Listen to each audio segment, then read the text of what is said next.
दोस्तों आज की इस वीडियो में हम कक्षा 12वीं राजनीति शास्त्र पॉलिटिकल साइंस का एमपी बोर्ड द्वारा जारी ऑफिशियल मॉडल पेपर का कंप्लीट सॉल्यूशन देखने वाले हैं।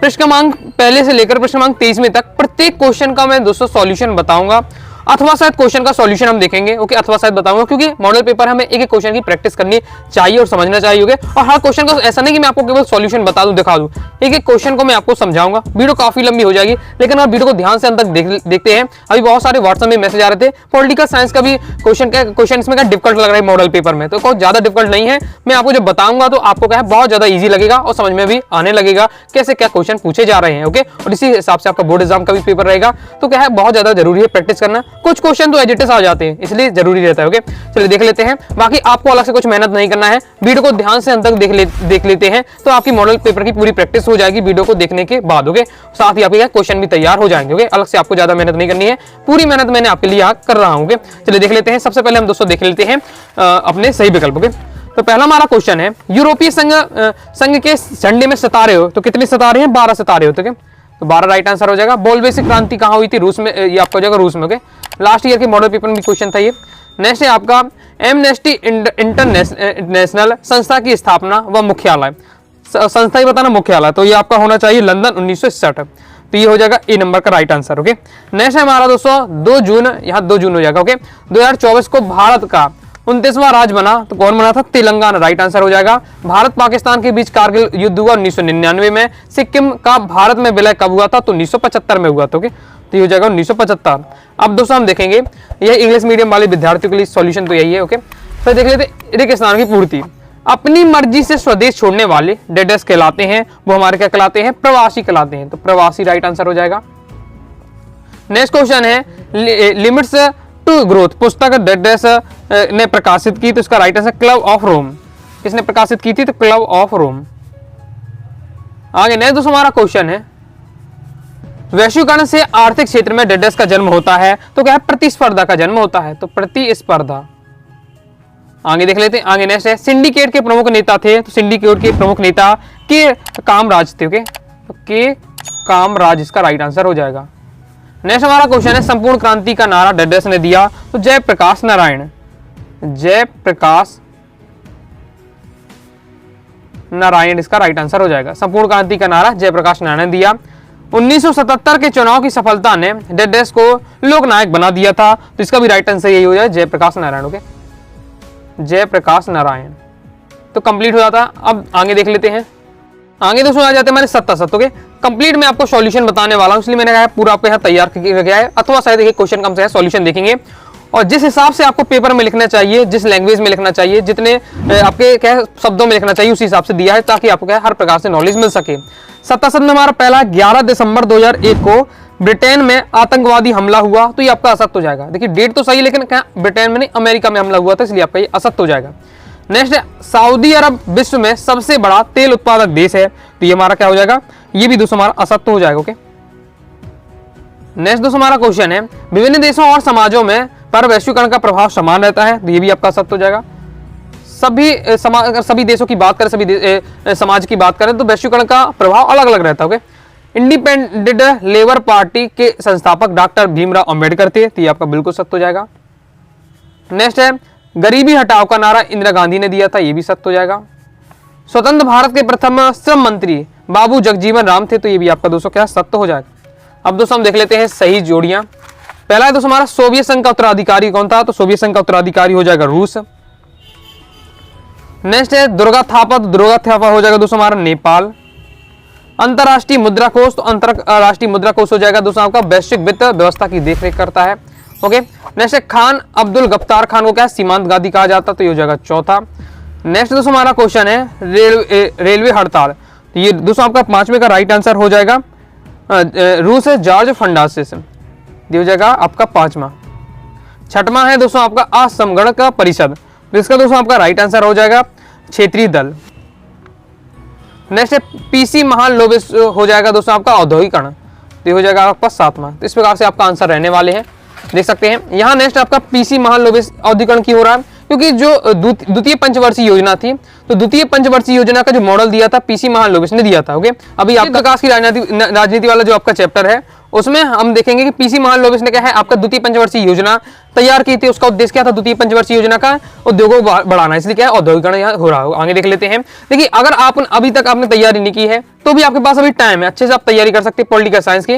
ओके, अगर आपको क्या पढ़ना है, कैसे पढ़ना है, इसमें दिक्कत आ रही है, अगर मटेरियल नहीं है, दिक्कत की कोई बात नहीं है। 12th पॉलिटिकल साइंस 2025 के नाम से प्लेलिस्ट है, प्लेलिस्ट पे जाइए। मैंने हर चैप्टर की चैप्टर बाय चैप्टर आपको एमपी बोर्ड के पूरे फोकस करके, ओके, साथ ही उसमें एमपी बोर्ड के प्रीवियस ईयर पेपर के क्वेश्चन भी दिए हुए, okay, chapter by chapter important question answer बताए हैं, इंपॉर्टेंट ऑब्जेक्टिव क्वेश्चन बताए हैं, उन्हें बस आप तैयार कर लेते तो भी दोस्तों आप क्या है बोर्ड एग्जाम में हाई स्कोर कर लेंगे। तो टाइम है अभी से क्या है चैप्टर बाय चैप्टर वीडियो देखते जाइएगा और क्वेश्चन तैयार करते जाइएगा। लास्ट के आपके 4-5 चैप्टर रह गए, उन्हें भी हम देख लेंगे। पहली बुक आपकी कंप्लीट कर दी है, सेकंड बुक के भी 3 चैप्टर हो गए हैं, ओके, आगे और भी हम देखते जाएंगे।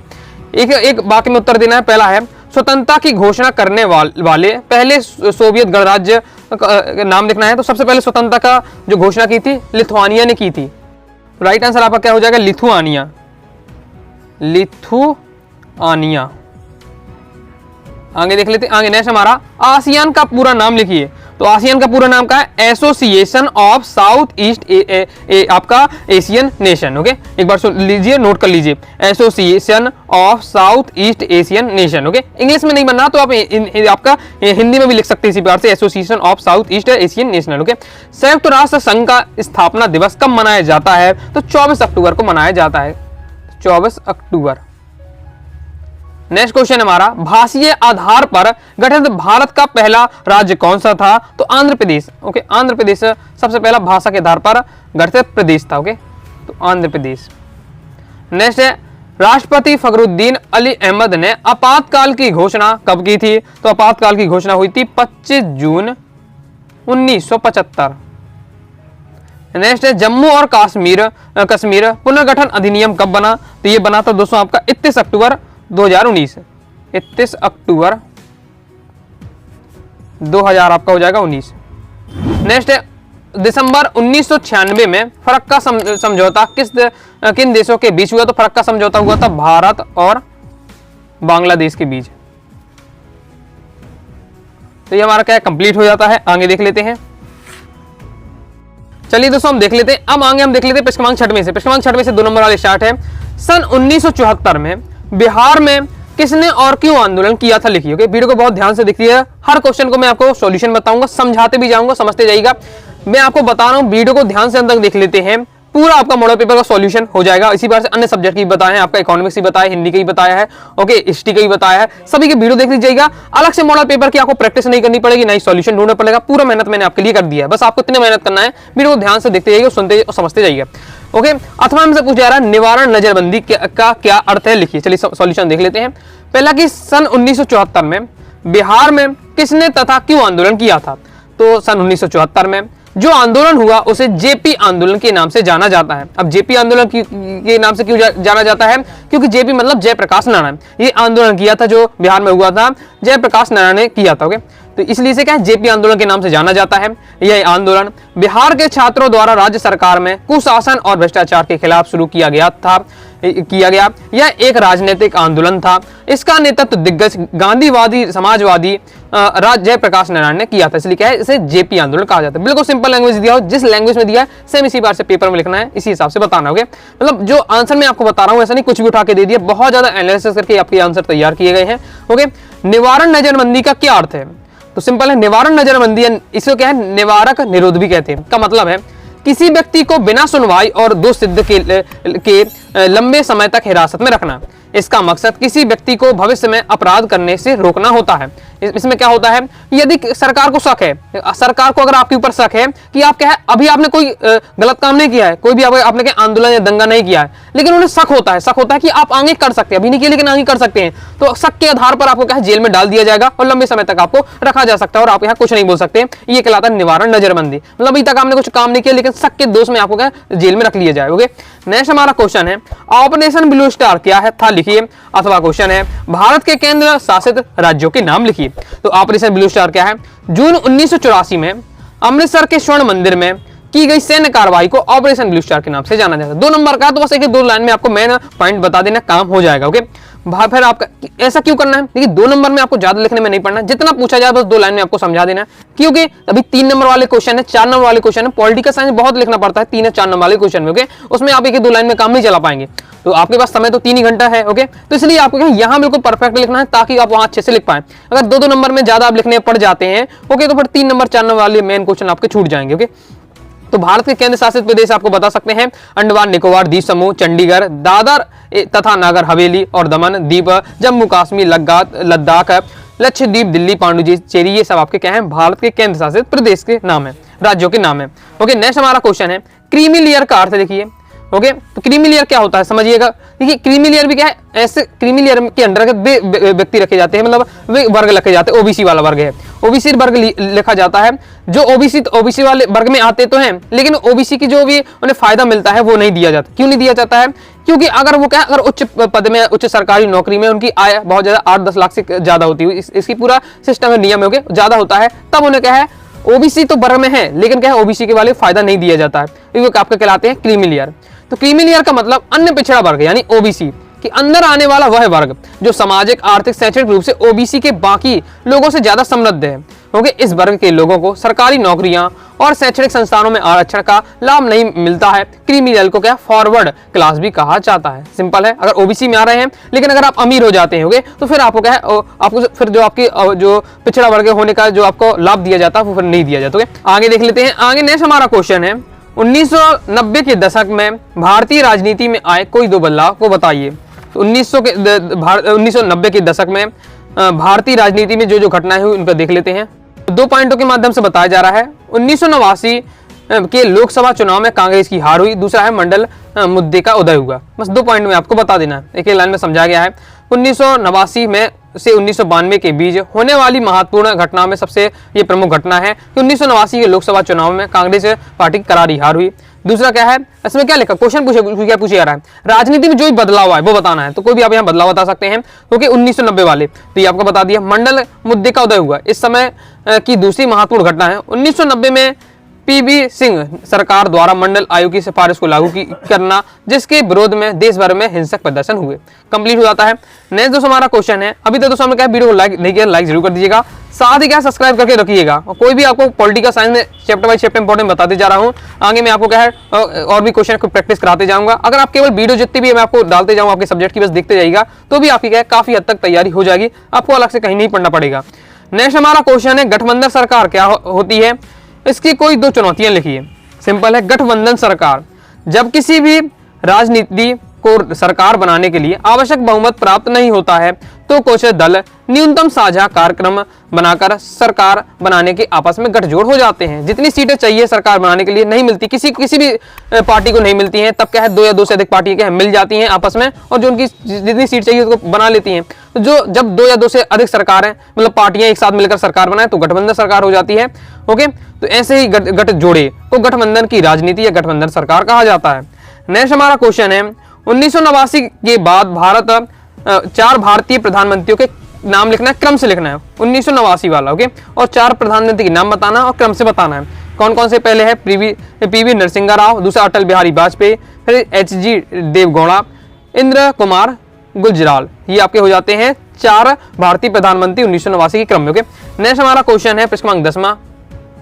प्रश्न क्रमांक 10वां है, प्रीवी पर्स किसे कहते हैं? लिखिए। अथवा क्वेश्चन है, 1960 के दशक को खतरनाक दशक क्यों कहा जाता है? कोई 2 कारण लिखिए। प्रीवी पर्स कैसे देख लेते हैं हम।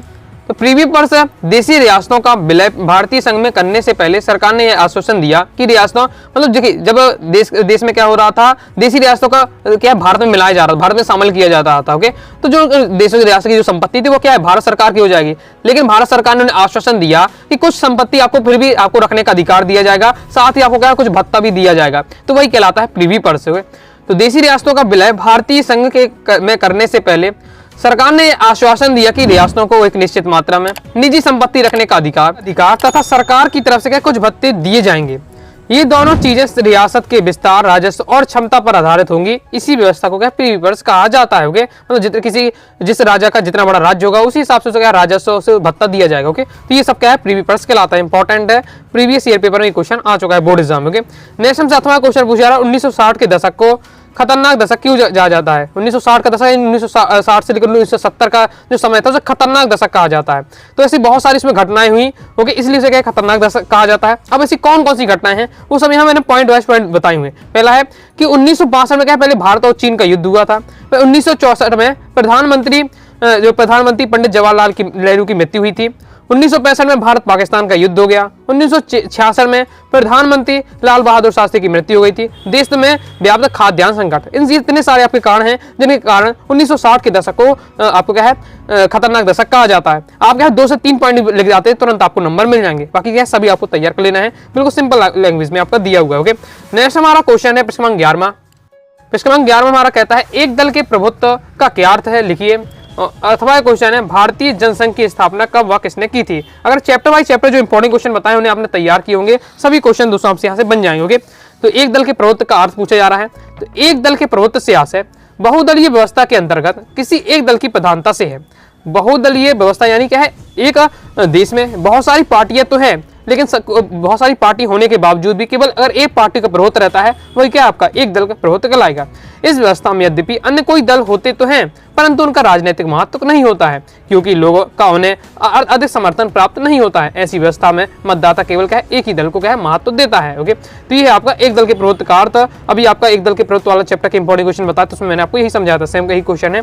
ओके, नेक्स्ट है भारतीय जनसंघ की स्थापना कब और किसने की थी। तो भारतीय जनसंघ की स्थापना 1951 में श्यामा प्रसाद मुखर्जी ने की थी। भारतीय जनसंघ जो आप भाजपा भारतीय जनता पार्टी है वही क्या है भारतीय जनसंघ का नाम बदलकर भारतीय जनता पार्टी कर दिया गया। ओके, तो कंप्लीट हो जाता है। आगे देख लेते हैं प्रश्न 12। साइंस के आपके कंप्लीट मॉडल पेपर का सॉल्यूशन तैयार हो चुका, टाइप करके पूरा सॉल्यूशन तैयार किया है। पीडीएफ अगर चाहते हैं सॉल्यूशन पीडीएफ चाहते हैं 90 39 53 40 79 दिए व्हाट्सएप नंबर मैसेज करके आप ले सकते हैं। बाकी दोस्तों आप क्या है पूरा क्लास 12 पॉलिटिकल साइंस सब्जेक्ट का पूरा कोर्स ज्वाइन कर लीजिएगा। एमपी बोर्ड एग्जाम 2025 की कंप्लीट तैयारी हो जाएगी क्योंकि कोर्स में दोस्तों आपको कंप्लीट नोट्स मिल जाएंगे, complete all chapter important question answer, all chapter objective question answer, previous year paper, model paper. ये मॉडल पेपर नहीं जो मैंने भी अपने अनुभव से 4 से 5 सेट आपको तैयार की है, बस उन्हीं मॉडल पेपर को भी आपको तैयार कर लेते हैं तो भी आपकी बोर्ड एग्जाम की काफी हद तक तैयारी हो जाएगी। सभी मटेरियल पीडीएफ के रूप में दिया जाएगा, कम समय में आप अच्छी तैयारी हो जाएगी। 90 39 53 40 79 दिए व्हाट्सएप नंबर मैसेज करके कोर्स की जानकारी ले सकते हैं। आगे नेक्स्ट हमारा प्रश्न 12 आता है प्रथम पंचवर्षीय योजना की शुरुआत कब हुई, इसकी 2 विशेषताएं बताइए। अथवा क्वेश्चन है नीति आयोग का गठन कब हुआ और इसके 2 क्या है प्रमुख कार्य लिखिए। तो प्रथम पंचवर्षीय योजना की शुरुआत कब हुई थी 1951 में हुई थी। विशेषताएं कौन कौन सी है तो आप माइंड में आप इतना बस याद रखना है। आज की राजनीति वाला जो चैप्टर है उसके इंपॉर्टेंट आपके 1-2 दिन में मिल जाएंगे तो उसी में मैंने आपको पूरा समझाया। ओके, याद इसमें क्या रखना है प्रथम पंचवर्षीय योजना में कृषि को बहुत ज्यादा महत्व दिया गया था। ओके, और जबकि द्वितीय पंचवर्षीय योजना में आपके उद्योगों को महत्व दिया गया था। बस इतना सा पॉइंट पता उसी के आधार पर आप इसकी विशेषता बता सकते हैं। प्रथम पंचवर्षीय योजना का सर्वप्रथम उद्देश्य द्वितीय विश्व युद्ध तथा देश के विभाजन के फलस्वरूप देश में आर्थिक अव्यवस्था असंतुलित पैदा हो रही है उसे ठीक करना। दूसरा है प्रथम पंचवर्षीय योजना का दूसरा उद्देश्य देश के सर्वांगीण संतुलन विकास का आरंभ करना तथा राष्ट्रीय आय निरंतरता बढ़ती जाए, लोगों को रहन सहन का स्तर ऊंचा उठ सके। ओके, नेक्स्ट देख लेते हैं। और साथ ही इसमें क्या कृषि को सबसे ज्यादा महत्व दिया गया था। दूसरा है नीति आयोग का गठन कब हुआ, इसके 2 प्रमुख कार्य लिखिए। नीति आयोग का गठन भारत सरकार ने योजना आयोग के स्थान पर नई संस्था नीति आयोग का स्थापना की थी। तो योजना आयोग जो पहले था योजना आयोग को बदलकर क्या है भारत सरकार ने 2015 में ओके नीति आयोग में बदल दिया है। स्थापना 1 जनवरी 2015 में ये नीति आयोग बना था। अध्यक्ष कौन होता है भारत के प्रधानमंत्री होते हैं। कार्य आपके दिए हुए तैयार अच्छे से कर लेना है। आगे देख लेते हैं। आगे नेक्स्ट हमारा प्रश्न 13वां है क्योटो प्रोटोकॉल क्या है, भारत ने इस संधि पर हस्ताक्षर कब किए। अथवा क्वेश्चन है ग्लोबल वार्मिंग कैसे होती है, लिखिए। तो देख लेते हैं। क्योटो प्रोटोकॉल एक अंतर्राष्ट्रीय संधि है जिसे ग्लोबल वार्मिंग द्वारा हो रहे जलवायु परिवर्तन को रोकने के लिए बनाया गया है। भारत ने इस संधि पर हस्ताक्षर 1997 में किए थे। तो ग्लोबल वार्मिंग कैसे होती है, औसत वैश्विक ताप में वृद्धि को ग्लोबल वार्मिंग कहा जाता है।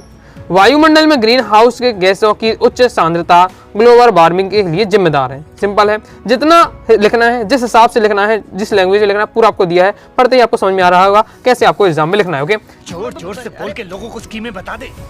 नेक्स्ट है प्रश्न 14वां प्राकृतिक संसाधन किसे कहते हैं, इन्हें बचाने हेतु 2 उपाय लिखिए। अथवा क्वेश्चन है मूलवासियों की 2 मांगे लिखिए। तो देख लेते हैं प्राकृतिक संसाधन किसे कहते हैं, इन्हें बचाने के 2 उपाय। तो प्रदत्त वे संसाधन जिनका उपयोग मनुष्य अपने जीवन यापन और विकास के लिए करता है प्राकृतिक संसाधन कहलाते हैं। प्राकृतिक संसाधन यानी प्रकृति से मिलने वाले संसाधन जिनका उपयोग मनुष्य के अपने जीवन यापन के लिए करता है प्राकृतिक संसाधन कहलाते हैं। जैसे जल हो गया, कोयला, प्राकृतिक गैस, धातु आदि क्या है, सभी प्राकृतिक संसाधन है। बचाने के उपाय तो पहले वन एवं वन्य जीवों का संरक्षण और इनके है आवश्यकता के अनुसार क्या है उनका उपयोग करना। ओके, तो ये आपका रहता है प्राकृतिक संसाधन बचाने के उपाय में। नेक्स्ट मूलवासियों की 2 मांगे। पहला है वैश्विक भार पर मूलवासियों को बराबरी का दर्जा दिया जाए। दूसरा है मूलवासियों को अपनी स्वतंत्र पहचान बनाए रखने के लिए है समुदाय के रूप में जाना जाए। आगे देख लेते हैं। तो लाइक और शेयर ठोक दीजिए, महाकाल का दबा के लाइक और शेयर ठोक दीजिए। पूरा साल मेहनत करता हूँ आपके लिए बेटा, ऐसा नहीं चलेगा, ऐसा नहीं चलेगा। आगे नेक्स्ट हमारा प्रश्न 5वां है वैश्वीकरण क्या है, इसकी कोई 2 विशेषताएं लिखिए। अथवा क्वेश्चन है वैश्वीकरण में औद्योगिकरण का क्या योगदान है, समझाइए। ओके, औद्योगिक टेक्नोलॉजी का क्या योगदान है वैश्वीकरण में, वो पूछा जा रहा है। बहुत ज्यादा इंपॉर्टेंट सभी इसमें क्वेश्चन सिलेक्टेड दिए हुए हैं। एजेंट आपके बोर्ड एग्जाम में आ सकते हैं, इसलिए क्या है सभी क्वेश्चन आपको तैयार करके रखना है। सॉल्यूशन में आपको इजी लैंग्वेज देते ही जा रहा हूँ, वीडियो को देखते ही देखते आप क्या है तैयार करते जाइए और प्रैक्टिस करते जाइए। देख लेते सॉल्यूशन वैश्वीकरण क्या है ये पूछा जा रहा है और इसकी 2 विशेषताएं लिखिए। वैश्वीकरण वह प्रक्रिया, वैश्वीकरण वाला जो आपका अध्याय 7 है पहली बुक में वो समझाई दिया है वैश्वीकरण वाला चैप्टर। इन दोनों की क्वेश्चन मैंने बताया, तो सभी क्वेश्चन आपके इंपॉर्टेंट क्वेश्चन में मैंने सभी आपको मिल रहे हैं। ओके, इसलिए मैं कह रहा हूँ आप तैयार करते जाइए, जो चैप्टर वाइज चैप्टर इंपॉर्टेंट बताते जा रहा हूँ आपकी काफी हद तक आपकी तैयारी हो जाएगी। वैश्वीकरण वह प्रक्रिया है जिसके अंतर्गत वस्तुओं एवं सेवाओं के एक देश से दूसरे देश में आने एवं जाने के अवरोध को समाप्त कर दिया जाता है और संपूर्ण विश्व के बाजारों का एकीकरण हो जाए। विशेषताएं क्या होती हैं? विशेषता है वस्तुओं और सेवाओं का बिना अवरोध के एक दूसरे देशों में आदान प्रदान। आगे देख लेते हैं। नेक्स्ट सेकंड है कि अंतरराष्ट्रीय बाजार का प्रादुर्भाव एवं राष्ट्र के अर्थव्यवस्था का विश्व के अर्थव्यवस्था से साथ एकीकरण। ये आपका वैश्वीकरण क्या है और उसकी 2 विशेषताएं। ओके, सिंपल है। फिर वैश्वीकरण में आपका टेक्नोलॉजी यानी प्रौद्योगिकी का क्या योगदान है वो देख लेते हैं। प्रौद्योगिकी के कारण ही विश्व में विभिन्न भागों में पूंजी वस्तुओं और लोगों की क्या है आवाजाही और व्यापारिक गतिविधियां आसान हो गई है। वैश्वीकरण से क्या है हमें कुछ भी सामान मंगाना अगर चाइना से मंगाना है तो ये भी हम क्या है ऑनलाइन आराम से मंगा सकते हैं। तो ये है टेक्नोलॉजी का फायदा। ओके, बहुत ही आसानी से हम क्या है लेन देन कर सकते हैं एक देश से दूसरे देश। ओके, यही कारण है कि वैश्वीकरण का एक महत्वपूर्ण कारण क्या है प्रौद्योगिकी को माना जाता है। आगे देख लेते हैं। नेक्स्ट क्वेश्चन है हमारा प्रश्न नंबर 16। चीनी अर्थव्यवस्था के उत्थान के प्रमुख कारणों को समझाकर लिखिए। अथवा क्वेश्चन है यूरोपीय संघ को प्रभावशाली बनाने वाले कारकों को लिखिए। जैसे सॉल्यूशन हम देख लेते हैं। पहले पूछा जा रहा है चीनी अर्थव्यवस्था के उत्थान के प्रमुख कारण। अब 3 नंबर का क्वेश्चन है तो 3 पॉइंट में आपको बताना है। ओके, कोशिश करिएगा आप, चाहे वो इतिहास की बात हो, चाहे आपका भूगोल हो, चाहे राजनीति हो, सब में जो आपका क्वेश्चन का सॉल्यूशन दे पॉइंट वाइज पॉइंट देने का प्रयास करना। थ्योरी से बचना है उसको, मतलब लिखना तो वही चीज है, बस थ्योरी से आपको है पॉइंटों में कन्वर्ट कर देना। 3 नंबर का 3 पॉइंट, 4 नंबर का 4 पॉइंट कम से कम आपको लिखना ही है। ओके, जिस प्रकार से जैसे अब यहाँ विशेषता पूछी तो 2 पॉइंट में हम बता सकते हैं, तो पॉइंट में आपको कोशिश करना है कि उसको सॉल्यूशन दें। ओके, तो देख लेते हैं चीनी अर्थव्यवस्था में उत्थान के प्रमुख कारण कौन कौन से पॉइंट वाइज पॉइंट दिया हुआ। पहला है 1972 में चीन में राजनीतिक तथा आर्थिक एकांतवास की नीति को समाप्त करके अमेरिका के साथ संबंध बनाए, इससे विदेश व्यापार सस्ता हुआ खुला। 1973 में चीन के प्रधानमंत्री चाउ एन लाई ने कृषि, सेना, विज्ञान, प्रौद्योगिकी आधुनिकीकरण की प्रक्रिया आरंभ की और परंपरागत तरीकों से मुक्ति पाना आरंभ किया। नेक्स्ट है आपके उत्थान के सभी कारण बताने। पहला है जी आपको पहला हो जाता। दूसरा है 1978 में चीन ने खुले द्वार की नीति अपनाई। बहुत ज्यादा इंपॉर्टेंट, अक्सर क्वेश्चन पूछा जाता है खुले द्वार की नीति किसने अपनाई? चीन ने अपनाई। और चीन में विदेशी पूंजी के निवेश के द्वार खोले गए। विदेशियों को चीन में पूंजी लगाने के लिए विशेष सुविधाएं दी गई। प्रौद्योगिकी के प्रयोग के कारण उत्पादकता में वृद्धि के उद्देश्य को प्राप्त किया गया। तीसरा पॉइंट है 1982 में कृषि का निजीकरण किया गया। इसने कृषि का उत्पादन में वृद्धि की भूमिका निभाई। 1998 के उद्योगों का निजीकरण किया गया। इसके साथ ही चीन में 6 विशेष आर्थिक क्षेत्र स्थापित किए गए। इन क्षेत्रों में विशेष पूंजी के आधार पर उद्योगों लगाए जाने की व्यवस्था की गई और इसके लिए व्यापार संबंधी नियमों में ढील दी गई। व्यापार पर लगे अवरोध उन विशेष आर्थिक क्षेत्रों में लगे उद्योगों पर भी क्या हटाया गया। तो ये है दोस्तों आपके चीन उत्थान के प्रमुख कारण। नेक्स्ट हमारा क्वेश्चन है यूरोपीय संघ को प्रभावशाली बनाने वाले कारकों को समझाइए।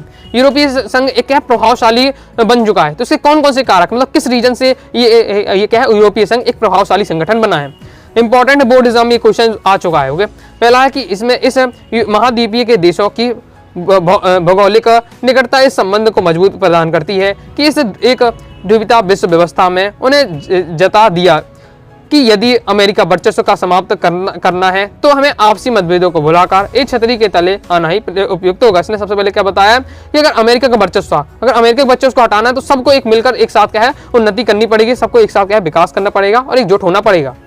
दूसरा पॉइंट है यूरोपीय संघ का आर्थिक प्रभाव काफी प्रबल है। यह विश्व के सबसे बड़े अर्थव्यवस्था है। इसका सकल घरेलू उत्पादन 12,000 अरब डॉलर से ज्यादा है और उसकी आर्थिक शक्ति का प्रभाव इसके नजदीकी देशों में ही नहीं बल्कि एशिया और अफ्रीका के दूर दराज देशों में पड़ा है। मतलब इसके पास क्या है पैसा भी, मतलब पैसा की व्यवस्था भी है। ओके, 12,000 अरब डॉलर से ज्यादा भी, जिससे क्या है इसकी अर्थव्यवस्था मजबूत है। इसका प्रभाव क्या है एशिया और अफ्रीका के और दूर दराज देशों में भी है। तीसरा है यूरोपीय संघ के 2 सदस्य फ्रांस और ब्रिटेन संयुक्त राष्ट्र संघ की सुरक्षा परिषद के स्थायी सदस्य। यूरोपीय संघ के जो सदस्य में फ्रांस और ब्रिटेन है वो क्या है संयुक्त राष्ट्र की सुरक्षा परिषद के जो 5 आपके स्थायी सदस्य होते हैं उनमें भी क्या है 2 उनके इसी में शामिल है। यूरोपीय संघ के कई और देश सुरक्षा परिषद के अस्थायी सदस्य में शामिल है। अतः यह संघ अमेरिका समेत सभी देशों की नीतियों को क्या है प्रभावित करता है। आगे नेक्स्ट देख लेते हैं। नेक्स्ट हमारा प्रश्न 17वां है, सुरक्षा नीति क्या है? भारत की सुरक्षा नीति के प्रमुख घटकों को समझाकर लिखिए। 8वां क्वेश्चन है, खतरों के नए स्रोत कौन कौन से हैं? खतरों के प्रमुख स्रोत बताइए। सिंपल है, पढ़ लीजिए, समझ लीजिएगा और तुरंत आपको याद हो जाएगा। अपनी लैंग्वेज में लिख सकते हैं, ज्यादा ये डिफिकल्ट नहीं रहने वाला है। सुरक्षा की क्या होता है हमारा, सुरक्षा की नीति क्या है? सिंपल है, सुरक्षा की बुनियादी अर्थ होता है खतरे से आजादी। अर्थात सुरक्षा उस स्थिति को कहा जाता है जहां व्यक्ति अपने आप को खतरे से क्या मुक्त पाता है। इसी संदर्भ में भारतीय सुरक्षा नीति व्यापक स्तर पर सुरक्षा की नवीन और प्राचीन चुनौतियों का दृष्टिगत रखते हुए तैयार की गई है। ओके, जिसमें क्या क्या शामिल है? जिसमें सैन्य क्षमता का सुदृढ़ किया है, मतलब भारत ने अपनी सुरक्षा नीति को किस प्रकार से बढ़ाया है? सैन्य क्षमता को सुदृढ़ किया है। अंतर्राष्ट्रीय नियमों और संस्थाओं को मजबूत करना है। भारत की आंतरिक सुरक्षा तथा समस्याएं, फिर निर्भरता एवं अभाव से छुटकारा।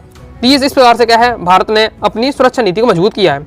अब इसमें पूछे जा रहा है कि भारत की सुरक्षा नीति घटक भी आपको बताने हैं, तो घटक कौन कौन से? पहला है राष्ट्र की संप्रभुता की सुरक्षा तथा देश की आंतरिक शांति और सुरक्षा बनाए रखना। दूसरा है कानून व्यवस्था तथा शांतिपूर्ण सहअस्तित्व व सांप्रदायिकता के सौहार्द बनाए रखना। भारत ने सुरक्षा की दृष्टि से अंतर्राष्ट्रीय संस्थानों और एवं कानूनों को और अधिक प्रभावशाली बनाने का प्रयास किया है। तो ये है भारत की सुरक्षा नीति घटक, कंप्लीट हो जाता है। अथवा क्वेश्चन है खतरे के नए स्रोत कौन कौन से हैं? फिर उनको क्या है आपको जो प्रमुख स्रोत हैं उनको खतरे के जो प्रमुख स्रोत हैं उनको आपको समझाना भी है। तो खतरे के प्रमुख स्रोत हैं आतंकवाद, वैश्विक निर्धनता और महामारियां। बस 2 लाइनें फिर आपको समझाना। आतंकवाद क्या कहलाता है, वैश्विक निर्धनता क्या है और महामारियां क्या होती हैं। आतंकवाद क्या है? आतंकवाद का अर्थ है राजनीतिक खून खराबे से है जो जानबूझकर बिना किसी कारण के नागरिकों को अपना निशाना बनाते हैं। मतलब आतंकवाद में क्या होता है जबरदस्ती बिना किसी से कुछ बोला मतलब है फिर भी क्या है लोगों को इसमें क्या निशाना बनाया जाता, मारा जाता है। आतंकवाद के चिर परिचित उदाहरण है कि विमान को अपहरण करना, ओके, मतलब हाईजैक कर लेते हैं किसी विमानों को, साथ ही भीड़ भरी जगहों रेल गाड़ी, होटल, बाजार ऐसी जगहों में क्या है बम ब्लास्ट करना, ये सब क्या है आतंकवाद की घटना है। दूसरा हमारा वैश्विक निर्धनता क्या है? तो खतरे का एक और स्रोत है वैश्विक निर्धनता। मतलब विश्व में क्या है धीरे धीरे क्या है जो गरीब देशों की संख्या बढ़ती जा रही है। विश्व की जनसंख्या फिलहाल 770 करोड़ है और यह आंकड़ा 21वीं सदी के मध्य 1000 करोड़ हो जाएगा। कुल जनसंख्या वृद्धि का 50% सिर्फ क्या है 6 देशों में है। भारत, चीन, पाकिस्तान, नाइजीरिया, बांग्लादेश, इंडोनेशिया में जनसंख्या की बात करें तो केवल पूरी विश्व की जनसंख्या 50% केवल इन 6 देशों में है। ओके, अनुमान है कि अगले 50 वर्षों में दुनिया की सबसे गरीब देशों की संख्या 3 गुना बढ़ती जाएगी। मतलब गरीबी देशों की संख्या बढ़ती जा रही है जबकि इसी अवधि में अनेक धनी देशों की जनसंख्या घटती जा रही है। तो ये भी क्या है खतरे का स्रोत माना जाता है। जैसे महामारी आप समझ सकते हैं, जैसे आपका एड्स हो गया, बर्ड फ्लू हो गया, सॉर्स हो गया, अब ये कोरोना वायरस आया था। तो ये सब क्या है जिससे महामारियां आप्रवास, व्यवसाय, पर्यटन और सैन्य अभियानों के जरिए बड़ी तेजी से विभिन्न देशों में फैलती हैं। एबोला वायरस है, हेंटा वायरस और आपका हेपेटाइटिस जैसी कुछ नई महामारियां उभरती हैं जिनके बारे में जानकारी कुछ खास नहीं है। टीबी, मलेरिया, डेंगू, बुखार, हैजा जैसी पुरानी महामारियों ने औषधि प्रतिरोध रूप में धारण कर लिया है और इनका उपचार कठिन हो गया है। जानवरों में महामारी फैलने में भी भारी आर्थिक नुकसान हो रहा है। तो ये आपके खतरे के स्रोत और सिंपल आप इन सबके बारे में जानते होंगे, पढ़ते ही आपको समझ में आ गया होगा। ओके, नेक्स्ट को हमारा क्वेश्चन है प्रश्न 18वां, राष्ट्र निर्माण क्या है? राष्ट्र निर्माण की प्रमुख चुनौतियों को समझा कर लिखिए। बहुत ज्यादा इंपॉर्टेंट है राष्ट्र निर्माण इंपॉर्टेंट चैप्टर के मैंने इंपॉर्टेंट क्वेश्चन आपको बता दिए हैं। तो ये सब मैंने आपको क्वेश्चन कवर किए हैं। ओके, तो आप देख रहे हैं जो मैं आपको इंपॉर्टेंट बता देता हूँ सभी उन्हीं से अक्सर रहते हैं। अभी त्रैमासिक अर्धवार्षिक पेपर हुआ था उसमें भी जो क्वेश्चन आए थे वो भी इंपॉर्टेंट में से थे, इसलिए क्या है जो बताते जाऊँ अच्छे से आप तैयार करते जाइएगा। ओके, फिर 8वां में क्वेश्चन है राज्य पुनर्गठन आयोग कब हुआ, गठन इसका कब हुआ था और इसकी 4 सिफारिशें आपको लिखनी है। पहले तो राष्ट्र निर्माण की चुनौतियां और राष्ट्र निर्माण क्या है ये पूछा जा रहा है। तो पहले 3 लाइन में आपको राष्ट्र निर्माण क्या है ये बताया जा रहा है, फिर आपको क्या है पॉइंट वाइज पॉइंट 3 चुनौतियां बताई जा रही हैं राष्ट्र निर्माण की। तो राष्ट्र निर्माण एक ऐसी सामाजिक प्रक्रिया है जिसके द्वारा कुछ समूहों में राष्ट्रीय चेतना प्रकट होती है।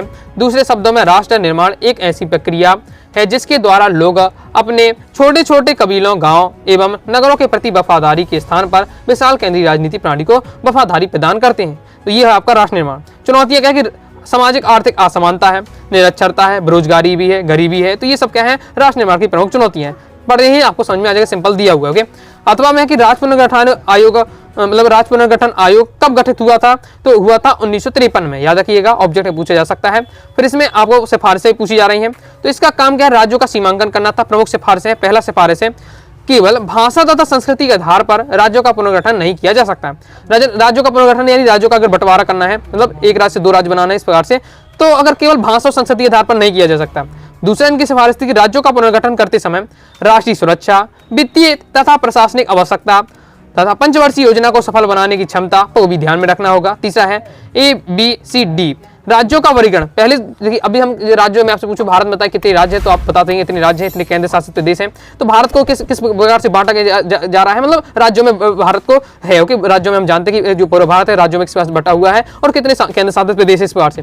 पहले के समय क्या है, जब राज्यों वाला सिस्टम नहीं था, ना ही केंद्र शासित प्रदेश, पहले के समय में श्रेणी बनाई थी, तालिका बनाई जाती है, A category, B category, C category, D category. Okay, जिस प्रकार से आपके क्लास में सेक्शन चले, एक section, B section, C section, इसी प्रकार से सेक्शन बने थे और हर सेक्शन में क्या है कुछ हर राज्य रखे गए थे। ओके, इस टाइप से, मतलब पहले राज्यों में विभक्त ना होकर सेक्शन में विभक्त थे। तो राज्य पुनर्गठन आयोग ने सिफारिश दी ABCD राज्यों के जो वर्गीकरण को समाप्त कर दिया जाए और उसके स्थान पर क्या है 16 राज्यों और 3 संघ मतलब केंद्र शासित राज्यों को विभाजित किया जाए। ओके, मतलब उस समय की बात है 1953 की। तब अब तो आपके 28 राज्य तक हो गए हैं, लेकिन पहले के समय में क्या है 16 राज्य थे और 3 केंद्र शासित प्रदेश के क्या है मांग की गई थी। किसने की थी, सिफारिश की थी राज्य पुनर्गठन आयोग ने। उन्होंने कहा ABCD वाले राज्यों का जो श्रेणी बनी हुई है, तालिका बनी, उनको हटाकर ये राज्यों और केंद्र शासित प्रदेश वाला सिस्टम लाया जाए। ओके, कंप्लीट हो जाता है। नेक्स्ट हमारा प्रश्न 19वां है, आपातकाल क्या है? इसके दो परिणामों को क्या है आपको उदाहरण देकर समझाना है।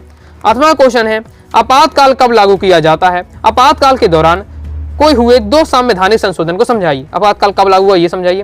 फिर आपातकाल के समय जो संवैधानिक संशोधन किए, इंदिरा गांधी ने बहुत सारे संशोधन किए थे, उसमें से आपको क्या है 2 संवैधानिक संशोधन समझाना है। तो आपातकाल क्या है ये पहले पूछा जा रहा है। तो स्वतंत्रता प्राप्ति के पश्चात भारत को अनेक समस्याओं का सामना युद्ध स्तर पर करना पड़ा। इसी को ध्यान में रखकर संविधान निर्माताओं ने केंद्र सरकार को ऐसी शक्ति प्रदान की जिससे वह संकट काल की उत्पन्न स्थितियों में सामना प्रभावशाली तरीके से कर सके। ओके, मतलब संविधान निर्माताओं ने सोचा ऐसी कई बार स्थिति हो सकती है कि बहुत ज्यादा युद्ध होने लगे देश के अंदर, आंतरिक होने चले या बाहरी युद्ध होने लगे। ओके, इस कंडीशन को संभालने के लिए केंद्र सरकार को बहुत ज्यादा शक्ति प्रदान करने के लिए क्या है आपातकाल वाला सिस्टम लाया गया। देश की सुरक्षा, एकता, अखंडता को बनाए रखने के लिए भारत ने के संविधान में क्या है कुछ आपातकालीन प्रावधान किए गए। तो ये आपका आपातकाल हो जाता है। आपातकाल क्या है, 2 नंबर में पूछा जा सकता है, तैयार करके रखना है। परिणाम क्या है, आपातकाल के क्या परिणाम हुए? पहला कि सभी नागरिकों स्वतंत्रताओं को निलंबित कर दिया जाता है। इसमें क्या है भारत के नागरिकों को जो भी स्वतंत्रताएं मिली हैं उसे क्या है नहीं माना जाता है। ओके, साथ ही जनता की राय को प्रकट करने वाले साधनों को भी रोक दिया जाता है। फिर आपका कुछ नहीं चलेगा। ओके, फिर आपको जो सरकार का ही वैसे ही आपको करना पड़ेगा। सभी विरोधी दल को नेताओं को क्या है जेल में भेज दिया गया। दूसरा है आपका तमिलनाडु और गुजरात, जहां केंद्र कांग्रेसी सरकार थी, राष्ट्रपति शासन लागू कर दिया गया। राष्ट्रपति और न्यायपालिका की शक्तियों को रोक लगाने हेतु संविधान में क्या कई संशोधन किए गए थे। नेक्स्ट है आपातकाल और प्रभावशाली बनाने के लिए आंतरिक सुरक्षा अधिनियम मतलब मीसा लागू किया गया। इसने सरकार को यह शक्ति दी कि भाई बिना किसी कारण के किसी व्यक्ति को गिरफ्तार कर सकता है। जैसे अभी हमने आगे पढ़ा था निवारण नजरबंदी। ओके, वो सिस्टम भी यहाँ लागू हो जाता है फिर। ओके, उसे किसी भी मतलब न्यायपालिका को भी गिरफ्तार करने का कारण बताने की आवश्यकता नहीं है। मतलब किसी व्यक्ति को अगर लगता है कि ये व्यक्ति का क्या कुछ इसने गलत काम किया है तो बिना किसी मुकदमा चला डायरेक्ट आपको क्या है रख लिया जाएगा। जिस प्रकार से अगर इतिहास में आपने रोलेक्ट एक्ट पढ़ा होगा तो सेम उसी शक्ति मिल जाती रोलेक्ट एक्ट की तरह है कि बिना किसी मुकदमा चलाए व्यक्ति को क्या है जेल में डाला जा सकता है और न्यायपालिका में गुहार भी नहीं लगा सकता है। तो ये सब होता है आपका आपातकाल में। ओके, ये सब परिणाम है उसके। सिंपल है, तैयार करके सभी रखना है, बहुत ज्यादा इंपॉर्टेंट इसमें क्वेश्चन आपके दिए हुए हैं। अथवा हमारा क्वेश्चन है कि आपातकाल लागू कब किया गया? आपातकाल के दौरान हुए 2 संवैधानिक संशोधन को समझाइए। तो 25 जून 1975 के दिन सरकार ने घोषणा की कि देश में गड़बड़ी की आशंका है और इस तरह के साथ उसने संविधान के अनुच्छेद 1952 को लागू कर दिया, यानी आपातकाल लागू कर दिया। अभी हमने पढ़ा था आपातकाल कब लागू किया गया, 25 जून 1975 ऑब्जेक्ट में पूछा गया था, याद करिएगा, रखिएगा। इस अनुच्छेद के अंतर्गत प्रावधान किया गया कि बाहरी और अंदरूनी गड़बड़ी की आशंका होने पर सरकार आपातकाल लागू कर सकती है। सरकार का निर्णय है कि गंभीर संकट की घड़ी आ पड़ी है और इस वजह से क्या आपातकाल की घोषणा जरूरी हो गई है। तो ये आपातकाल लागू कब किया जाए इसके बारे में बताया जा रहा है। अब संवैधानिक प्रावधान देख लेते, दो आपको बताने हैं संवैधानिक संशोधन। पहला है इंदिरा गांधी के मामले में इलाहाबाद उच्च न्यायालय के फैसले की पृष्ठभूमि में संविधान संशोधन हुआ। इस संशोधन के द्वारा प्रावधान किया गया प्रधानमंत्री, राष्ट्रपति और उपराष्ट्रपति का पद का निर्वाचन अदालत में चुनौती नहीं दी जा सकती। आपातकाल के दौरान ही संविधान के 42वां संशोधन पारित हुआ। इस संशोधन के जरिए संविधान में अनेक हिस्सों में क्या है बदलाव किए गए। नेक्स्ट है दूसरा, 42वें संशोधन के जरिए हुए अनेक बदलाव में एक था देश की विधायिका के कार्यकाल को क्या है 5 वर्ष से बढ़ाकर 6 साल कर दिया गया। मतलब 5 साल का जो कार्यकाल होता है उसे 6 साल बढ़ाने का कार्यकाल किया गया है। यह व्यवस्था मात्र आपातकाल की अवधि भर ही नहीं थी, इसे आगे के दिनों में भी स्थायी रूप से लागू किया गया था। इसके अतिरिक्त अब आपातकाल के दौरान चुनाव को 1 साल स्थगित कर दिया जा सकता है। इस तरह देखते हुए 1971 के बाद अब 1976 के बदले 1978 में क्या है चुनाव कराए गए थे। तो ये सब आपको क्या है 2 अब बताए जा रहे हैं आपातकाल के दौरान जो संवैधानिक संशोधन हुए थे। कंप्लीट हो जाता है, आगे देख लेते हैं। इसका दोस्तों हमारा 20वां है शॉक थेरेपी क्या है, इसके प्रमुख परिणामों को समझाइए। 8वां क्वेश्चन है किन कारणों से मिखाइल गोर्बाचेव सोवियत संघ में सुधार के लिए बांध हुए, उदाहरण सहित आपको विचार लिखिए। 4 नंबर वाले प्रश्न यहाँ से स्टार्ट हो जाते हैं।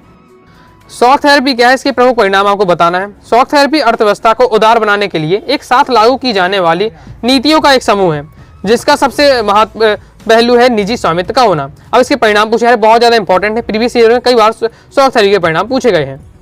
ये आपके परिणाम पॉइंट वाइज पॉइंट दिया है। पहला है आपका लोगों में असंतोष फैल गया, लोगों के पास ना तो रोजगार था ना ही खाने के कुछ था और एक साथ क्या है नया माफिया और वर्ग उभर कर आया जिसमें क्या है विषमता को बढ़ा दिया।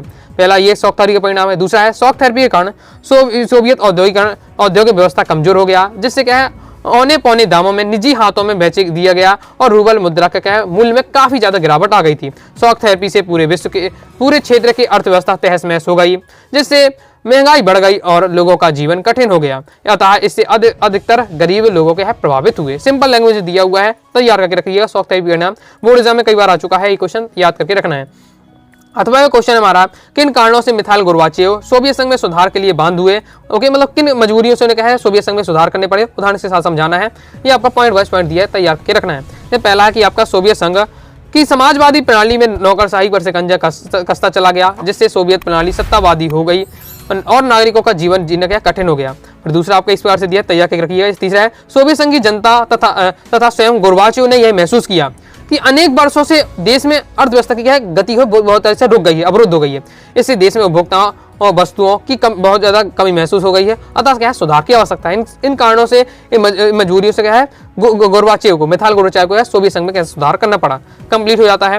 ओके, अभी तक आपने क्या है अगर अच्छे से तैयारी नहीं की है, प्रॉपर तैयारी करना चाहते हैं पॉलिटिकल साइंस के कोर्स को जरूर जान के करिएगा। 90 39 53 40 89 ऑल चैप्टर आपको नोट्स मिल जाएंगे। All chapter important question answer, all chapter objective question answer, previous year पे मॉडल पेपर पीडीएफ के रूप में रहेगा। साथ ही आपको क्या है रिकॉर्डेड वीडियो मिल जाएंगी। समझने की दृष्टि से board exam MP board exam 2025 में पॉलिटिकल साइंस की आप कंप्लीट तैयारी कर पाएंगे। आगे दोस्तों हमारा नेक्स्ट क्वेश्चन है 21वां, श्रीलंका के जातीय संघर्ष का भारत पर क्या प्रभाव पड़ा, उदाहरण सहित अपने विचार लिखिए। 8वां क्वेश्चन है पाकिस्तान में आए दिन होने वाली राजनीतिक उथल पुथल से भारतीय राजनीति में क्या प्रभाव पड़ता है, उपरोक्त संबंध में अपने विचार को उदाहरण सहित बताइए। चलिए सॉल्यूशन देख लेते हैं। तो हमसे क्वेश्चन में क्या पूछा जा रहा है, श्रीलंका के जातीय संघर्ष का भारत पर क्या प्रभाव पड़ा, ये आपसे पूछा जा रहा है। 4 नंबर का हमारा क्वेश्चन है। तो सबसे पहले तो आपको बताना पड़ेगा कुछ लाइनों में कि श्रीलंका का जो जातीय संघर्ष है आखिर वह है क्या। तो श्रीलंका के जातीय संघर्ष में भारतीय मूल के तमिल की भूमिका प्रमुख है। आजादी से पूर्व अंग्रेज कुछ तमिलों को मजदूरों के रूप में श्रीलंका ले गए थे। आजादी के पहले क्या अंग्रेज थे वो क्या श्रीलंका ले गए थे बहुत सारे मजदूरों को, तमिल मजदूरों को, वो वहीं बस गए और परंतु आजादी के बाद भी तमिलों का श्रीलंका में बसना जारी रहा। ओके, तो जो वहाँ ले गए थे अंग्रेज तमिल मजदूर वो क्या है वहीं श्रीलंका में अब बहुत समय तक रहे तो वहीं बस गए। ओके, और साथ ही क्या है और जो तमिल थे वो भी क्या है श्रीलंका में जाने लगे। ओके, और आजादी की बात भी क्या है लगातार जाते रहे। श्रीलंका में सिंगली समुदाय के लोगों का मानना है कि श्रीलंका सिंगलियों का है, इसलिए तमिल के साथ कोई रियादत नहीं बरतनी चाहिए। मतलब तमिलों को कोई अधिकार नहीं देने चाहिए क्योंकि तमिल तो भारत के रहने वाले हैं। तो श्रीलंका सिंगलियों का समुदाय। ओके, तो श्रीलंका में क्या सिंगली समुदाय को महत्व देना चाहिए, तमिल के साथ क्या कोई उन्हें महत्व नहीं देना चाहिए और ना ही उन्हें क्या कुछ अधिकार देने चाहिए। ओके, इस उपेक्षापूर्ण व्यवहार के कारण तमिलों में असंतोष व्याप्त हो गया। इसलिए जो तमिल थे वो क्या है, वो कह रहे कि हम भी यही रहते हैं, हमें भी क्या है पूरे अधिकार चाहिए, जिस प्रकार से अन्य सिंगली को जो श्रीलंका में रहने वाले और सिंगली है समुदाय को अधिकार दिए जाते हैं, ओके, उनकी बातें मानी जाती है, सेम हमें भी इस प्रकार से अधिकार चाहिए। लेकिन इनकी क्या है उपेक्षा की जाती थी, ओके, इनको महत्व नहीं दिया जाता था, इसलिए तमिल में असंतोष व्याप्त था। तो 1976 में एक उग्र तमिल संगठन लिबरेशन टाइगर ऑफ तमिल इलम, ओके, लिट्टे की जन्म हुआ। तो यहाँ इन्होंने क्या है जितने भी तमिल लोग थे उन्होंने मिलकर अपना लिबरेशन टाइगर्स ऑफ तमिल इलम बनाया, जिसे लिट्टे शॉर्ट में कहा जाता है, जिसके सरकार के खिलाफ शस्त्र संघर्ष शुरू कर दिया। इन्होंने क्या शस्त्र उठाए सभी ने और संघर्ष जो सरकार है उसके खिलाफ क्या है आंदोलन स्टार्ट कर दिया। इस अलगाववादी संगठन का उद्देश्य श्रीलंका के उत्तरी प्रांत और पूर्वी प्रांत में एक स्वतंत्र तमिल राज्य इलम की स्थापना था। इनका उद्देश्य क्या था कि श्रीलंका का पूरा मानचित्र देखेंगे तो ऊपर वाले हिस्से में क्या है पूरे तमिल बस गए, ओके, भारत से जाकर। तो उनका ऊपर वाला हिस्सा उन्होंने मांग था कि श्रीलंका को 2 हिस्सों में तोड़ दिया जाए, एक सिंगलियों के लिए, एक तमिल के लिए, ओके। तो ये बताया जा रहा है। इस अलगाववादी संगठन का उद्देश्य क्या है श्रीलंका का उत्तरी प्रांत और पूर्वी प्रांत को एक स्वतंत्र तमिल इलम की स्थापना थी। 1983 से 2009 के बीच क्या गृह युद्ध, यहाँ क्या लगातार ऐसा श्रीलंका का विभाजन तो नहीं हुआ, लेकिन आपस में क्या अंदर ही अंदर गृह युद्ध होते रहे। श्रीलंका में जो तमिल लोग थे वो क्या सिंगलियों को मार रहे थे, सिंगली लोग क्या तमिल लोगों को मारने लगे, इस बार से गृह युद्ध चलता रहा। तो इस दौरान 1983 से 2009 के बीच कम से कम 1 लाख लोग मारे गए, जिसमें से कई सिंगली तमिल भी थे, ओके। 8 लाख श्रीलंकाई तमिल श्रीलंका छोड़कर क्या अन्य स्थानों में चलेगा। तो ये थोड़ा सी पृष्ठभूमि थी कि क्या है ये जातीय संघर्ष। अब भारत और श्रीलंका के मतभेद के प्रमुख कारण इस बार से क्वेश्चन आ सकता है, ओके, जैसे भी हम देख लेते हैं। तो ये आपको पॉइंट वाइज पॉइंट दिया हुआ है, भारत और तथा श्रीलंका के मतभेद के प्रमुख कारण। इस बार से क्वेश्चन आ चुका है प्रीवियस ईपीएफ ने, तो ये आकर रखिए 4 पॉइंट में आपको बताया जा रहा है। जैसे पहला है कि अल्पसंख्यक भारतीय तमिलों को मुख्य धारा में शामिल न करना तथा उन पर अत्याचार करना भारत और श्रीलंका के बीच के प्रमुख मतभेद का कारण है, ओके। क्योंकि भारतीय सहानुभूति किसके प्रति रहती है तमिल लोगों की, क्योंकि जो तमिल लोग क्या भारतीय एक प्रकार से थे, वो तो जाके श्रीलंका में बहुत समय से रह रहे इसलिए वही रहने लगे, तो उन्होंने भी क्या है उनको इतना ज्यादा महत्व नहीं दिया जाता था। ये भी क्या मतभेद का कारण रहा भारत और श्रीलंका के बीच। दूसरा, श्रीलंका का चीन की ओर झुकाव है, जो कि क्या भारतीय हित में नहीं है, ओके। श्रीलंका क्या है चीन अपनी ओर से श्रीलंका को बार-बार खींचता है, ओके, तो श्रीलंका झुक भी जाता है, ओके, ये भारत के हित में नहीं है। दूसरा, भारत श्रीलंका के मध्य समुद्री सीमा निर्धारण की समस्या की वजह से भी दोनों देशों में समय समय पर क्या मतभेद होता रहता है, उभरता रहता है। चौथा है, गृह युद्ध की समाप्ति के बाद श्रीलंका में अल्पसंख्यक तमिल को मुख्य धारा में सम्मिलित करने हेतु राजनीतिक अधिकार प्रदान करने का आग्रह भारत सरकार कर चुकी है, लेकिन श्रीलंका ने उसका क्या नजरअंदाज कर दिया है। तो ये आप सब है आपके 4 पॉइंट में समझाया जा रहा है, बिल्कुल सिंपल है, भारत और श्रीलंका के मतभेद के कारण। अथवा हमारा क्वेश्चन है कि पाकिस्तान में आए दिन क्या है राजनीतिक उथल पुथल रहती है। कभी क्या है सैनिक शासन लगता है, कभी लोकतंत्र वाला शासन, चुनाव वाला शासन होता है, कभी सैनिक शासन लग जाता है। इस प्रकार से राजनीति उथल पुथल होती रहती है, तो इसका भारत पर क्या प्रभाव पड़ रहा है। पॉइंट वाइज पॉइंट दिया हुआ सिंपल लैंग्वेज में। पहला है कि पाकिस्तान की राजनीति उथल पुथल होने पर वहां के फौज का आधिपत्य हो जाता है, जिससे भारत में क्या है युद्ध की आशंका बढ़ती है। अब फौज का आधिपत्य हो जाता है, ओके, तो युद्ध की आशंका बढ़ सकती है। दूसरा है पाकिस्तान में आतंकवाद को बढ़ावा मिलता है, जिससे भारत में आतंकी खतरा बना रहता है। तीसरा है कश्मीर मुद्दे को जो बहुत समय से चल रहा है उसे गरमाया जाता है, व्यापारिक संबंध कमजोर होते हैं, आयात निर्यात प्रभावित होता है। पांचवा है पाकिस्तान में धर्म गुरुओं का प्रभाव होने के कारण भारत विरोधी माहौल बन जाता है। तो ये सब है आपके ये प्रभाव जो भारत पर पड़ते हैं अगर पाकिस्तान में क्या राजनीतिक उथल पुथल होती है। आगे देख लेते हैं नेक्स्ट। दोस्तों हमारा क्वेश्चन प्रश्न क्रमांक 23 आ जाता है। प्रश्न क्रमांक 23 है सुरक्षा परिषद का गठन व उसके कार्यों का विस्तृत वर्णन कीजिए। अथवा हमारा क्वेश्चन है संयुक्त राष्ट्र संघ का मुख्यालय कहाँ है, संयुक्त राष्ट्र संघ में भारत के योगदान को उदाहरण देकर समझाइए। चलिए इसे देख लेते हैं। सुरक्षा परिषद का पहले गठन बताना फिर उसके कार्य बताने हैं। तो सुरक्षा परिषद की स्थापना 1945 में संयुक्त राष्ट्र के चार्टर द्वारा की गई थी। यह संयुक्त राष्ट्र के 6 प्रमुख अंगों में से एक है। तो इसकी 1945 में स्थापना की गई, याद रखिएगा। फिर इसके कार्य देख लेते हैं। तो पहला कार्य है कि अंतर्राष्ट्रीय शांति का प्रयास करना, क्योंकि सुरक्षा परिषद है, ओके, तो इसका काम है सबसे पहला है कि शांति का प्रयास करना, अंतर्राष्ट्रीय शांति का प्रयास करना। दूसरा है शांति भंग की परिस्थिति को टालना और झगड़ों की छानबीन करके जांच पड़ताल करना। ये उद्देश्य दिया है, सिंपल लैंग्वेज दिया है, तैयार कर लीजिएगा। आगे देख लेते हैं। आगे के 2 पॉइंट और हैं कि स्व निर्णयों का क्रियान्वयन और कार्य योजना बनाना। ये आपके सुरक्षा परिषद के कार्य दिए हुए, तैयार करके रखिएगा, इंपॉर्टेंट है। अंतरराष्ट्रीय वाला जो आपका संगठन वाला चैप्टर में मैंने आपको ये सब समझाया था, ओके, तो आपके चैप्टर वाइज चैप्टर इंपॉर्टेंट दिखते जाएगा, तो आपको सब क्वेश्चन आपसे लगभग बनने लगेंगे। अगला क्वेश्चन है संयुक्त राष्ट्र संघ का मुख्यालय कहाँ है, पहले तो ये पूछा जा रहा है। तो संयुक्त राष्ट्र संघ का मुख्यालय क्या है, अमेरिका के न्यूयॉर्क शहर में स्थित है। फिर आगे की संयुक्त राष्ट्र संघ में भारत का योगदान आपको बताना, उदाहरण देकर समझाना है। तो भारत ने क्या क्या योगदान दिया हुआ है संयुक्त राष्ट्र संघ में, तो ये आपका पॉइंट वाइज पॉइंट दिया हुआ है। जैसे आपका है पहला कि अंतर्राष्ट्रीय शांति और सुरक्षा बढ़ाने में योगदान दिया है, रंगभेद की नीति के विरुद्ध संघर्ष में योगदान है, निःशस्त्रीकरण के लिए प्रयास किया गया है, मानव अधिकारों की रक्षा के लिए। तो ये है आपका पॉइंटों के माध्यम से बताया जा रहा है कि भारत ने इन पॉइंटों में क्या संयुक्त राष्ट्र संघ का क्या है योगदान दिया है। सिंपल लैंग्वेज दिया है, तैयार कर लीजिएगा। आगे देख लेते हैं। आगे नेक्स्ट और लास्ट हमारा क्वेश्चन है प्रश्न क्रमांक 23वां, भारत की परमाणु नीति विश्व शांति के लिए आवश्यक है। उपरोक्त संबंध में अपने विचार बताइए। अथवा क्वेश्चन है, भारत चीन युद्ध के परिणामों का भारतीय राजनीति पर क्या प्रभाव पड़ा, उदाहरण देकर समझाइए। तो भारत की परमाणु नीति विश्व के लिए शांति के लिए आवश्यक है, उपरोक्त संबंध में आपको बताना है। इंपॉर्टेंट है ये भारत की परमाणु नीति संबंधित क्वेश्चन प्रीवियस पेपर में आ चुका है, तैयार करके रखना है। भारत परमाणु शक्ति का प्रयोग विनाशकारी उद्देश्यों के लिए करने के विरुद्ध है। 1974 में भारत ने एक परमाणु धमाका किया, परंतु इसके साथ भारत ने यह घोषणा की कि भारत का परमाणु धमाका सैनिक लक्ष्यों के लिए नहीं बल्कि शांतिमय उद्देश्य के लिए है। ऐसा नहीं कि हम जो परमाणु बना रहे हैं, भारत परमाणु बना रहा है, वो क्या दूसरे देश में आक्रमण करने के लिए, बस तो ये तो केवल शांति को बना लेंगे। शांति किस बात से कि हम बनाकर रखेंगे, लेकिन जब कोई हमारा क्या है शांति को भंग करेगा तब उसका यूज किए। ऐसा नहीं कि जबरदस्ती क्या किसी को फेंक दिया जाए। तो यही बताया जा रहा है कि इसका उद्देश्य क्या है, इसका उद्देश्य सैनिक लक्ष्यों के लिए नहीं है बल्कि ये शांतिमय उद्देश्य के लिए। भारत ने परमाणु अप्रसार संधि पर हस्ताक्षर नहीं किए क्योंकि भारत इस संधि को गैर परमाणु शक्तियों के अपक्षपात वाली संधि बताता है। यद्यपि भारत ने परमाणु बम न बनाने की घोषणा की, फिर भी क्या है अपने पड़ोसी देशों द्वारा एकत्र की जाने वाली परमाणु सामग्री से चिंतित होकर तथा अपनी सुरक्षा पर ध्यान में रखते हुए भारत ने 11 मई तथा 13 मई 1998 को 5 परमाणु विस्फोट किए। ओके, भारत ने ध्यान में रखकर भारत ने क्या घोषणा की कि हम क्या परमाणु बम नहीं बनाएंगे। लेकिन जब भारत ने देखा कि हमारे जो पड़ोसी देश है ये क्या है लुके छुपे धीरे धीरे क्या है परमाणु बम बना रहे हैं, सामग्री इकट्ठी कर रहे हैं, इसका मतलब कि ये लोग बनाने वाले होंगे, इसलिए भारत ने भी क्या है फिर निर्णय लिया कि हम भी क्या है बना के रखेंगे, क्योंकि जब पड़ोसी देश कर रहे हैं तो हम करेंगे। इसलिए 11 मई और 13 मई 1998 को क्या है 5 परमाणु विस्फोट किए। यह परमाणु विस्फोट भारत ने अपनी सुरक्षा की दृष्टि से किए थे। इन विस्फोटों के बाद भारत ने और परमाणु विस्फोट न करने की घोषणा की। इसके साथ ही भारत परमाणु शस्त्रों का पूर्णतः समाप्त करने के पक्ष में है। इसके लिए वह एक आम सहमति वाली संधि निर्माण के पक्ष में भी है। ओके, अथवा हमारा क्वेश्चन है कि भारत चीन युद्ध के परिणामों का भारतीय राजनीति में क्या प्रभाव पड़ा।